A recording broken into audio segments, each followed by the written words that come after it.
On July 4, while fireworks lit the sky, something quieter but far more consequential happened in Washington. A single bill pushed U.S. defense spending past $1 trillion. On paper, it looks like strength. Missile shields, AI-driven weapons, nuclear modernization, space dominance.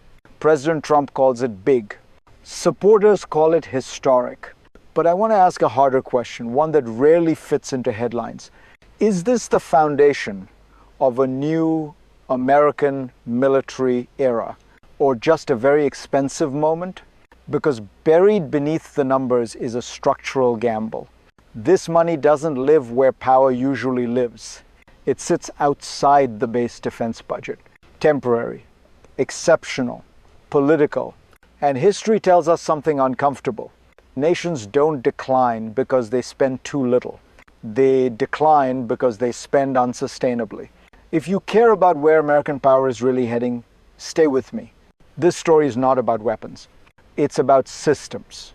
And to understand where this leads, we first need to define what problem this spending is actually trying to solve. At its core, this spending surge is not about extravagance. It is about fear and speed. Fear that America's military edge is eroding. Speed because Washington believes time is no longer on its side. The bill does three things at once. First, it accelerates capabilities the Pentagon already wanted: AI, autonomous systems, missiles, space assets. Second, it compensates for delays and failures in existing programs, especially in nuclear modernization. And third, it sends a signal to allies and adversaries that the United States is still willing to spend whatever it takes. But here is the tension. This money is not part of the normal defense system. It bypasses the base budget, the long-term planning, the sustainment logic that turns hardware into power. In other words, it answers what to buy, but not how long to support it. That creates a contradiction. You cannot build enduring military advantage on temporary funding. Innovation, by definition, demands continuity. To see why Washington chose this path anyway, we need to step back, away from today's headlines, and into the strategic and historical forces that made this bill feel unavoidable. This moment did not come out of nowhere. It is the product of overlapping failures and accelerating cycles. For decades, U.S. defense planning assumed time. Time to develop, time to iterate, time to correct mistakes. That assumption no longer holds. Arms control is unraveling. The New START treaty expires in early 2026. China is expanding its nuclear arsenal. Russia is modernizing despite economic strain. And meanwhile, core U.S. programs like the Sentinel ICBM are late, over budget, and uncertain. At the same time, recent wars have rewritten military logic. Ukraine showed how low-cost, autonomous, mass-produced systems can reshape the battlefield. Israel and Iran reinforced the importance of missile defense and precision strike. Space is no longer a support domain, it is contested terrain. Against this backdrop, the traditional budget process looks painfully slow. Reconciliation offered something irresistible: speed without reform. So Congress chose acceleration over integration, injection over structure, urgency over durability.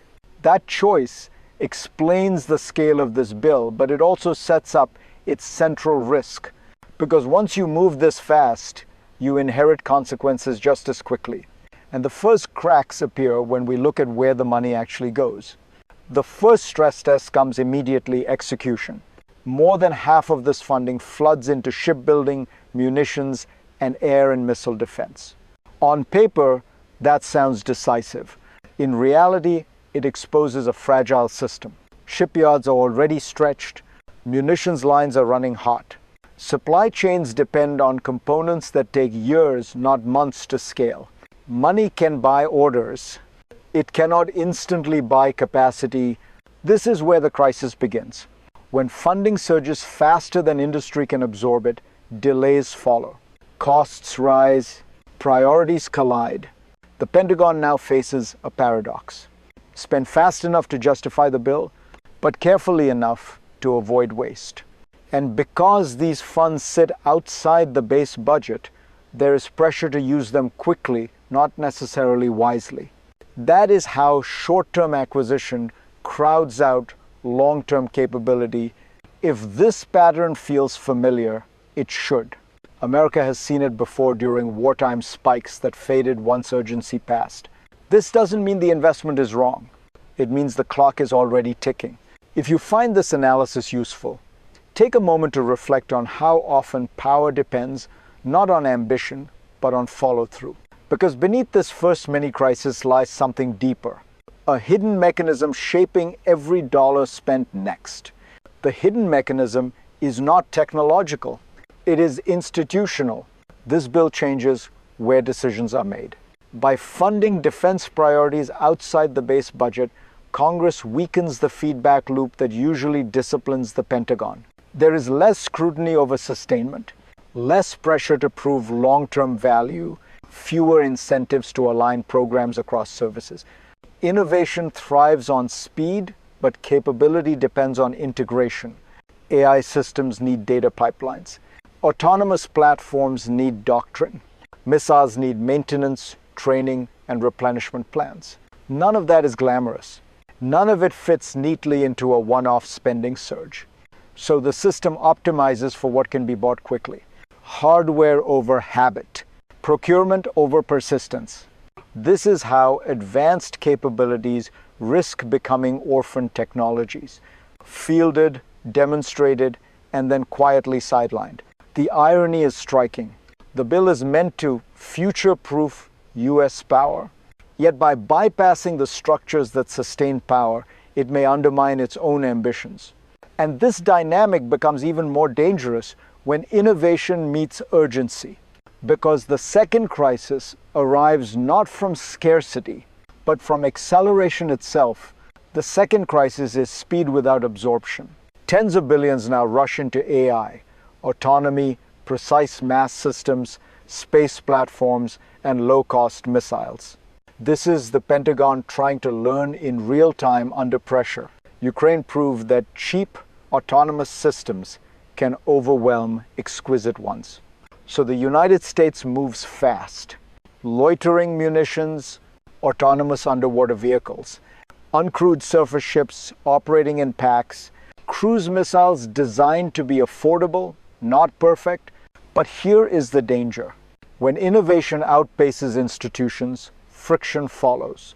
Training lags, command structures strain, doctrine arrives late if it arrives at all. You cannot simply buy mass. You must learn how to control it, coordinate it, trust it. And because these funds expire, programs feel forced to demonstrate success quickly. That rewards prototypes over platforms, demos over durability. The result is a military racing ahead technologically, while organizationally struggling to keep up. This is not a failure of imagination. It is a failure of time. And no one feels that tension more acutely than the people these systems are supposed to protect. The citizens, service members, and families living inside the consequences of these choices. For you, this debate is not abstract. It never was. Because when defense spending surges like this, it eventually shows up in ordinary life, in taxes that feel permanent, even when the programs are not, in communities tied to bases, shipyards, and factories where uncertainty matters as much as jobs, and in the lives of service members asked to adapt again and again to systems that change faster than doctrine. You are told this spending buys security. But security is not just about what exists, it's about what lasts. A missile without sustainment is a symbol. An AI system without training is a risk. A force modernized on paper but unstable in practice carries hidden costs. For military families, that instability means constant transition. For taxpayers, it means paying twice, once to build, again to rebuild. For citizens, it means trusting that speed will not replace judgment. If this analysis resonates with you, Share it with someone who believes defense is only about hardware. Because the real impact of these decisions is human and it is cumulative. And once you see that, the question expands beyond America's borders. Because this spending does not exist in isolation. Globally, this spending sends a signal whether Washington intends it or not. To allies, it looks like reassurance. America is still investing, still innovating, still willing to underwrite security in the Indo-Pacific and beyond. But to rivals, the message is different. It confirms a world where arms control is fading, not returning, where space is weaponized, where missile defense expands, where nuclear ceilings quietly lift once treaties expire. China reads this not as a spike, but as intent. Russia sees it as justification. And smaller powers see incentives to hedge, copy, or escalate. This is how arms dynamics accelerate, not through single decisions, but through reactions. The irony is that a bill meant to buy time may actually compress it. More systems, shorter warning windows, greater reliance on automation. And because much of this funding is temporary, it creates uncertainty abroad as well. Is this the new normal or a burst before retrenchment? In geopolitics, ambiguity breeds miscalculation, which brings us to the final question. Not what this bill funds today, but what paths it opens tomorrow. From here, three futures emerge, not predictions, paths. The first is the integrated future. Congress absorbs these programs into the base budget. Sustainment follows procurement. Doctrine catches up to technology. What began as a political shortcut becomes institutional reform. In this scenario, the spending spike works not because it was large, but because it was made permanent. The second is the managed fade. Some programs survive, others quietly stall. AI and autonomous systems advance unevenly. Nuclear modernization continues, but slower and costlier. The Pentagon carries capability forward, but with gaps, redundancies, and inefficiencies. Power persists, but at higher friction. The third is the false dawn. Funding expires, momentum breaks. Industry pulls back, promising systems become stranded assets. The bill is remembered as ambition without endurance. Which future emerges depends less on money and more on governance. Great powers are not defined by what they start, but by what they sustain. And that leads us to the final insight, because in the end, this bill tells us less about Trump and more about how America now approaches power itself.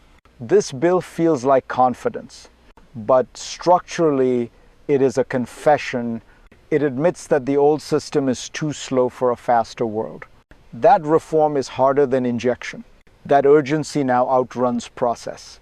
Trump's big, beautiful defense spending may accelerate American power in the short term. It may close gaps. It may deter adversaries. But history is clear. Power is not measured by peaks. It is measured by plateaus. One-off surges do not build empires. Institutions do. The real question is not whether the United States can afford this bill. It is whether it can absorb it, sustain it, normalize it without hollowing itself out. If this money becomes structure, it will mark a turning point. If it remains exceptional, it will become a footnote, expensive, ambitious, and fleeting. So as you hear trillion-dollar numbers and futuristic weapons, remember this. The strongest systems are not the loudest. They are the most durable. If you want to keep thinking about how power really works beyond headlines, stay with this channel, because the next chapter of global order is being written not in speeches, but in budgets,